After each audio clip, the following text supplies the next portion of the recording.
बिस्मिल्लाहिर्रहमानिर्रहीम। अस्सलाम वालेकुम। A1 टीवी के साथ मैं हूं तहसीन यूसुफ और मैं हूं मोमिना साजिद। नजर डालते हैं हेडलाइंस पे। कराची समेत सिंध के मुख्तलिफ शहरों में वक्फे से बारिश। सिंध में बारिशों और सैलाब ने गांव के गांव उजाड़ दिए।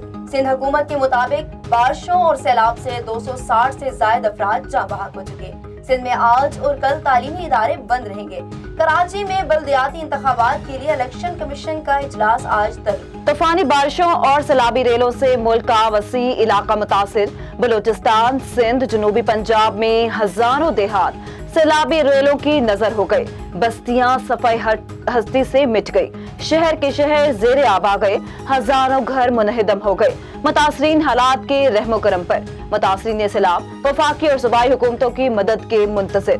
बारिश के नए स्पेल से लोगों में खौफ की लहर। वज़ीर आज़म शहबाज शरीफ की कतरी हम मुनसब से मुलाकात। दो तरफा ताल्लुकात पर तबादला ख्याल किया। दोनों रहनुमाओं की आलमी और इलाकाई अमूर पर भी गुफ्तगू की। तिजारत, सरमायाकारी और दीगर शोबों में ताल्लुकात बढ़ाने के अज़्म का अहाता।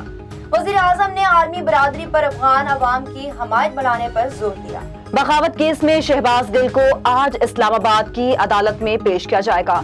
शहबाज गिल का 2 रोजा जिस्मानी रिमांड मुकम्मल। अदालत को तफ्तीश से आगाह किया जाएगा। दूसरी जानिब शहबाज गिल के खिलाफ गैर कानूनी असलहा रखने का मुकदमा भी दर्ज हो गया।